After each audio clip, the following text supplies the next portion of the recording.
Nakatutok ang pamahalaang lokal ng Mangkayan, Benguet sa pagtataguyod ng turismo ng bayan. Mga bisita hinihikayat na pumasyal sa iba't ibang destinasyon sa munisipyo. May report si Jimmy Dwayne Mendoza Sulima ng LGU Mangkayan.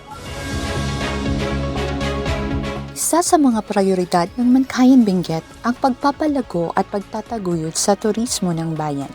Ayon kay Mayor Cesar Pasiwan, marami pang pasyalan sa bayan ang hindi kaanong napupuntahan na nais pa nilang ipakilala sa mga bisita. So kita to matado ti tourist spot dito nga pay nga na develop pay nag-explore.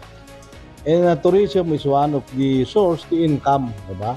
Kung may dati turista, di umay dati ente da gastos, ag bayad dati dagay mabaybayadan ti pan nagpasyaran ti ilit. It's additional income. Kamakailan ay inaprubahan ang Tourism Code ng munisipyo kung saan nakapagtalaga na rin sila ng tourism officer. Ano dahil hindi mabalin na makasyarap dito yan and hanot na di aday hindi naman siya yung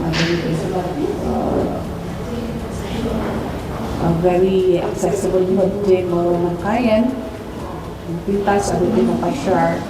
Aniya, maraming maaaring pasyalan sa bayan gaya ng Madalipoy Bulak, Cada Garden Plateau, Lipanto Airstrip, Golf Course, Kabilin Hanging Bridge, mga talon at iba pa. Kasabay ng paghikayat nito sa mga turista na bumisita sa bayan ay ang kanilang panawagan ng pagpapanatili ng kalinisan sa lugar at pangangalaga sa kapaligiran. So yun yung isa sa mga priority natin kung paano ayusin yun. Kung may dati, we encourage tourists, we invite tourists, but we sustain it, we invite them. Mula rito sa bayan ng Mangkayan, Jamie Dwayne Mendoza Sulima, Mangkayan, Mataguan.